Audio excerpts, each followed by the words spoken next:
السلام علیکم ورحمۃ اللہ وبرکاتہ۔ الحمد للہ رب العالمین والصلاة والسلام علی رسولہ الکریم، اما بعد رب اشرح لی صدری ویسر لی امری واحلل عقدۃ من لسانی یفقہوا قولی رب زدنی علما۔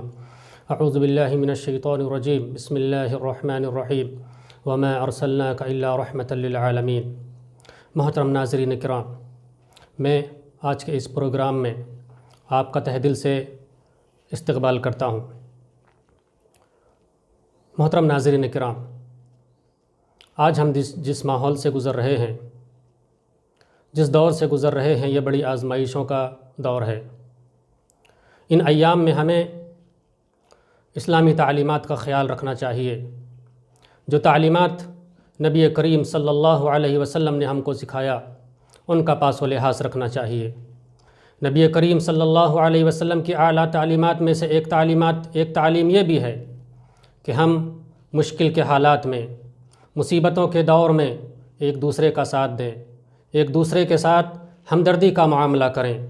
نبی کریم صلی اللہ علیہ وسلم نے ارشاد فرمایا کہ اگر کوئی آدمی کسی مصیبت زدہ کی مصیبت کو دور کرتا ہے تو کل قیامت کے دن اللہ رب العالمین اس کی مصیبتوں کو دور کرے گا۔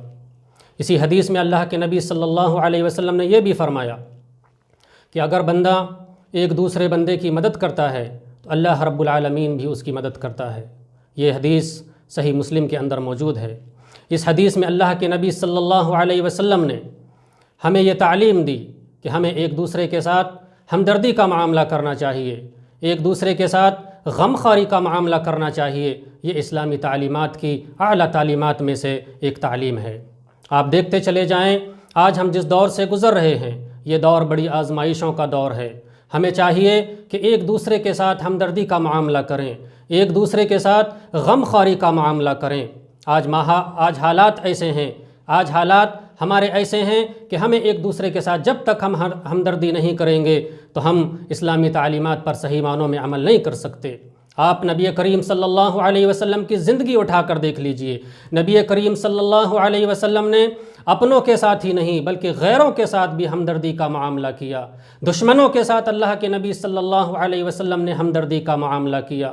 یہاں تک کہ آپ نے سنا ہوگا اللہ کے نبی صلی اللہ علیہ وسلم اتنے رحیم اور کریم تھے، اتنے شفیق تھے کہ اللہ کے نبی صلی اللہ علیہ وسلم حیوانات اور جانوروں کے ساتھ بھی شفقت کا معاملہ کیا کرتے تھے۔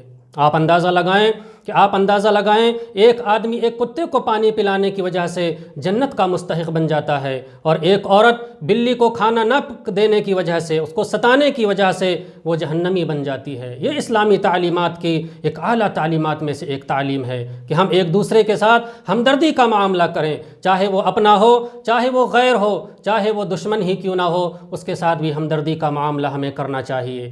ہمدردی کا معاملہ کرنے سے فائدہ یہ ہوگا کہ اللہ رب العالمین ہماری مصیبتوں کو دور کرے گا، اللہ رب العالمین ہماری مدد کرے گا۔ جیسا کہ میں نے پہلی حدیث میں یہ بات بتائی کہ اللہ رب العالمین بندے کی مدد کرتا ہے جب تک بندہ دوسرے کی مدد کرتا رہتا ہے۔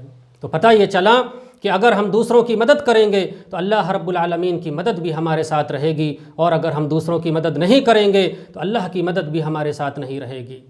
اور آگے چلیے، صحابہ اکرام کے واقعات آپ کے سامنے موجود ہیں۔ خود نبی کریم صلی اللہ علیہ وسلم کی ساری زندگی ہمارے سامنے موجود ہے کہ نبی کریم صلی اللہ علیہ وسلم کی اعلیٰ تعلیمات کیسی تھیں، اللہ کے نبی صلی اللہ علیہ وسلم کے اعلیٰ اخلاق کیسے تھے۔ ہمارے سامنے اللہ کے نبی صلی اللہ علیہ وسلم کی ساری زندگی موجود ہے۔ اللہ کے نبی صلی اللہ علیہ وسلم اتنے رحیم اور کریم اور اتنے شفیق تھے کہ اپنوں کے ساتھ ہی نہیں غیروں کے ساتھ بھی اللہ کے نبی صلی اللہ علیہ وسلم نے شفقت کا معاملہ کیا، رحم کا معاملہ کیا، اور ان کے ساتھ ہمدردی کا معاملہ کیا۔ آپ اندازہ لگائیں، ایک آدمی اللہ کے نبی صلی اللہ علیہ وسلم کے پاس آیا اور اس نے کچھ سوال کیا۔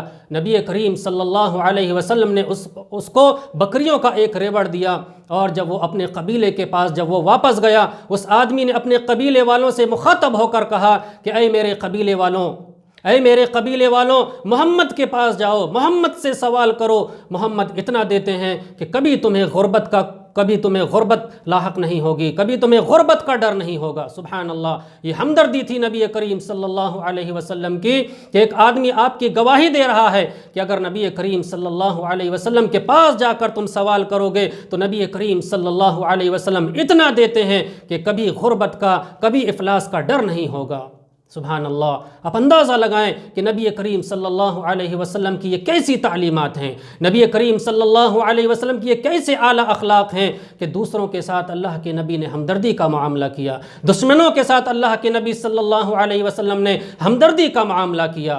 آپ اندازہ لگائیں، فتح مکہ کا واقعہ آپ کے سامنے موجود ہے۔ فتح مکہ، جب فتح مکہ کا واقعہ ہوا، آپ صلی اللہ علیہ وسلم کے سامنے آپ کے دشمن موجود تھے، وہ لوگ موجود تھے جنہوں نے آپ کو قدم قدم پر ستایا، وہ لوگ موجود تھے جنہوں نے آپ کے قتل کی سازش کی، جنہوں نے آپ کو اتنا ستایا کہ آپ اس کا اندازہ نہیں لگا سکتے۔ آپ کے سامنے وہ کھڑے ہیں، نبی کریم صلی اللہ علیہ وسلم ان سے پوچھ رہے ہیں کہ میں تمہارے ساتھ کیا معاملہ کرنے والا ہوں، تو انہوں نے یہی جواب دیا کہ آپ ہمارے ساتھ رحم و کرم کا معاملہ کریں گے۔ آپ اندازہ لگائیں اس واقعے سے، یہ اتنا بڑا واقعہ تھا کہ آپ کے سامنے بڑے بڑے دشمن موجود ہیں، بڑی بڑی شخصیتیں موجود ہیں جنہوں نے آپ کو قدم قدم پر ستایا، لیکن نبی کریم صلی اللہ علیہ وسلم نے ایسے حالات میں بھی کہا کہ لا تثریب علیکم اليوم اذهبوا وانتم الطلقاء، جاؤ تمہارے ساتھ کچھ معاملہ نہیں کیا جائے گا، جاؤ تم سب آزاد ہو۔ سبحان اللہ، یہ دیکھیے نبی کریم صلی اللہ علیہ وسلم کی ہمدردی دشمنوں کے ساتھ۔ تو ہمیں ایسے حالات میں، ایسے معاملات میں جہاں ہمیں پریشانیوں کا سامنا ہو، جہاں لوگ مشکلوں میں ہوں، ہمیں کیا کرنا چاہیے؟ آپ اندازہ لگائیں ہمیں کن تعلیمات پر عمل کرنا چاہیے۔ آج حالات ایسے ہیں، آج لوگ در در کی ٹھوکریں کھا رہے ہیں، در در بھٹک رہے ہیں لوگ، لیکن ان کو پوچھنے والا کوئی نہیں ہے، آپ اندازہ لگاؤ، ہزاروں مزدور بھوکے مر گئے، ہزاروں مزدور تڑپ تڑپ کر انہوں نے اپنی جان دے دی، کھانا نہ ملنے کی وجہ سے، ان کو صحیح معنوں میں ان کو فیسلٹیز نہ ملنے کی وجہ سے انہوں نے اپنی جان کو گوا دیا۔ آپ نے یہ بھی دیکھا ہوگا کہ کتنے مزدور ہزاروں میل کا سفر کر کے انہوں نے سفر طے کیا اور اپنے گھر کی دہلیز میں انہوں نے قدم رکھی اور انہوں نے جان توڑ دی اور انہوں نے اپنی جان دے دی۔ سبحان اللہ، یہ کیسی ہمدردی ہے ہماری، یہ لوگوں کی کیسی ہمدردی ہے کہ ہم ایک دوسرے کی مصیبت میں اس کا ساتھ نہیں دے سکتے، ہم ایک دوسرے کی مصیبت میں اس کا سہارا نہیں بن سکتے۔ اللہ کے نبی صلی اللہ علیہ وسلم ہمیشہ ایک دوسرے کا سہارا بنے۔ اللہ کے نبی صلی اللہ علیہ وسلم نے ہمیشہ لوگوں کو سہارا دیا، اپنوں کو ہی نہیں غیروں کو بھی اللہ کے نبی صلی اللہ علیہ وسلم نے سہارا دیا۔ محترم ناظرین کرام، یہ ایسے ایام ہیں جن ایام میں ہم ہمدردی کا معاملہ کر کے، غم خواری کا معاملہ کر کے ہم دشمنوں کا بھی دل جیت سکتے ہیں، اپنوں کا بھی دل جیت سکتے ہیں، اپنے محلے پڑوس والوں کا دل جیت سکتے ہیں اور اپنے رشتہ داروں کا دل جیت سکتے ہیں۔ یہ ایسے ایام ہیں، اگر ہم ہمدردی کا معاملہ کریں گے، غم خواری کا معاملہ کریں گے تو ہم ایک دوسرے کا دل جیت سکتے ہیں، حتیٰ کہ اپنے رشتہ داروں کا ہی نہیں بلکہ اپنے دشمنوں کا بھی ہم دل جیت سکتے ہیں۔ یہ ایسے ایام ہیں، تو ہمیں ان حالات میں ہمدردی کا جو سبق اللہ کے نبی صلی اللہ علیہ وسلم نے ہم کو سکھایا،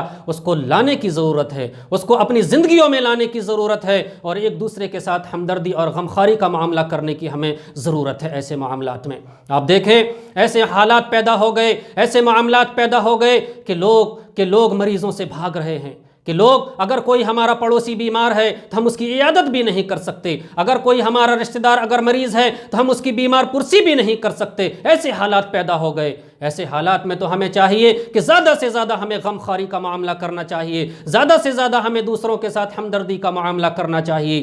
آپ نے یہ بھی سنا ہوگا، یہ بھی دیکھا ہوگا، لوگ کتنے بڑے ظالم ہیں، لوگوں کا ظلم اتنا بڑھ گیا کہ لوگوں کے ساتھ ہمدردی کا معاملہ تو چھوڑیے، یہاں تک کہ اگر کسی کا انتقال ہو جائے اس کی لاش کو بھی دفنانے کے لیے راضی نہیں ہیں۔ آپ نے بہت سارے حالات ایسے سنے ہوں گے، بہت سارے معاملات ایسے سنے ہوں گے۔ ممبئی میں ایسے کئی واقعات ایسے سامنے آئے کہ مسلمانوں نے خود اپنے مسلمان بھائی کی لاش کو قبرستان میں دفن کرنے سے انکار کر دیا۔ سبحان اللہ، قربان جائیے نبی کریم صلی اللہ علیہ وسلم کی اعلیٰ تعلیمات پر۔ کیا ہم انہی تعلیمات پر عمل کرنے والے ہیں کہ ہمارا ایک مسلمان اگر مر جائے تو اس کو جگہ بھی نہ دی جائے، اس کو دفن بھی نہ کیا جائے؟ سبحان اللہ، سبحان اللہ، یہ مسلمانوں کی غفلت ہے، یہ مسلمانوں کا ظلم ہے۔ مسلمانوں کو سمجھنا چاہیے کیا اس سے بڑا عذاب اور کیا ہو سکتا ہے اللہ رب العالمین کا، کہ ہم ایسے حالات سے گزر رہے ہیں کہ اللہ رب العالمین ہم سے کن سزاؤں کا انتقام ہم سے لے رہا ہے، لیکن مسلمان آج بھی غفلت کا شکار ہیں، مسلمان آج بھی سو رہے ہیں، جاگنے کی ان کو ہمت نہیں ہو رہی ہے۔ تو ایسے حالات میں ہمیں اللہ کے نبی صلی اللہ علیہ وسلم کی تعلیمات کو سامنے رکھتے ہوئے ایک دوسرے کے ساتھ ہمدردی کا معاملہ کرنا چاہیے۔ آپ ہمدردی سیکھنا ہو تو صحابہ سے سیکھیے، ہمدردی سیکھنا ہو تو نبی کریم صلی اللہ علیہ وسلم کی زندگی سے سیکھیے۔ ہمدردی کسے کہتے ہیں، ذرا ایک واقعہ آپ کے سامنے میں رکھتا چلوں۔ ایک آدمی اللہ کے نبی صلی اللہ علیہ وسلم کے پاس مسجد میں تشریف لایا، کھانے کو کچھ نہیں تھا۔ نبی کریم صلی اللہ علیہ وسلم نے صحابہ سے کہا کہ اس کو آج کون کھانا کھلائے گا؟ ایک صحابی رسول اٹھے اور کہا کہ اللہ کے نبی آج میں ان کی مہمان نوازی کروں گا۔ گھر گئے، اپنی اہلیہ سے پوچھا، اپنی بیوی سے پوچھا کیا گھر میں کچھ اپنے مہمان کے لیے کھانے کے لیے کچھ سامان موجود ہے؟ بیوی نے جواب دیا کہ جتنا کھانا ہمارے بچے کھا سکتے ہیں اتنا ہی کھانا ہمارے پاس موجود ہے۔ سبحان اللہ، قربان جائیے صحابہ کی زندگیوں پر، قربان جائیے نبی کریم صلی اللہ علیہ وسلم کی اعلیٰ تعلیمات پر۔ تو صحابی نے کیا جواب دیا کہ اپنے بچوں کو کسی طریقے سے تم سلا دو، اپنے مہمان کو ہم کھانا کھلائیں گے۔ ہمارا یہ مہمان نبی کریم صلی اللہ علیہ وسلم کا مہمان ہے، یہ بھوکا نہیں رہ سکتا۔ انہوں نے ایسا ہی کیا، اپنے بچوں کو انہوں نے بھوکا سلا دیا اور اس مہمان رسول کی انہوں نے مہمان نوازی کی اور اس کو کھانا کھلایا۔ جب یہ نبی کریم صلی اللہ علیہ وسلم کی خدمت میں جب تشریف لائے تو نبی کریم صلی اللہ علیہ وسلم نے انہیں خوشخبری سنائی اور کہا کہ اللہ رب العالمین تمہاری اس ادا سے بڑا خوش ہوا۔ سبحان اللہ، دیکھیے تو اس سے یہ پتہ چلتا ہے کہ اگر ہم دوسروں کے ساتھ ہمدردی کا معاملہ کریں گے، خیر خواہی کا معاملہ کریں گے تو اللہ رب العالمین ہم سے خوش ہوگا اور اللہ رب العالمین ہماری مصیبتوں کو دور کرے گا، اللہ رب العالمین ہماری پریشانیوں کو دور کرے گا۔ اور اگر ہم ایک دوسرے کے ساتھ ہمدردی کا معاملہ نہیں کریں گے تو یاد رکھیے ہم دنیا میں بھی پچھتائیں گے اور کل قیامت کے دن بھی پچھتائیں گے۔ یہ باتیں میں نے آپ حضرات کے سامنے رکھیں۔ دعا ہے اللہ رب العالمین سے کہ اللہ رب العالمین ہم تمام مسلمانوں کو ایک دوسرے کے ساتھ ہمدردی کا معاملہ کرنے کی اللہ توفیق عطا فرمائے۔ وآخر دعوانا الحمدللہ رب العالمین، والسلام علیکم ورحمۃ اللہ وبرکاتہ۔ یہی لوگ ہیں جو اللہ نے آ کر ہدایت دیا ان کو بیٹھنے کی، سننے کی، سنانے کی۔ کتنے لوگ نماز پڑھ کر چلے گئے، ان کو ضرورت ہی نہیں ہے، اللہ کو بھی ضرورت ہے۔ اللہ کے نبی کے مجلس میں 3 آدمی آئے، ایک آیا نزدیک بیٹھ گیا، اللہ کے نبی نے کہا اللہ بھی اس سے نزدیک ہوا، یہ اللہ کے نزدیک۔ دوسرا شرمتے ہوئے درمیان میں بیٹھ گیا، اللہ کے نبی نے دیکھ کر کہا یہ شرمایا، اللہ بھی اس سے شرمایا۔ تیسرا دیکھا واز مجلس پھیکی ہے، واز گرم نہیں ہے، چلو منہ پھیر کر چلا گیا۔ اللہ کے نبی فرماتے ہیں جیسے وہ منہ پھیر کر چلا گیا اللہ بھی اسے منہ پھیر لیا۔ اللہ کو بھی ضرورت ہے، کیا ضرورت ہے؟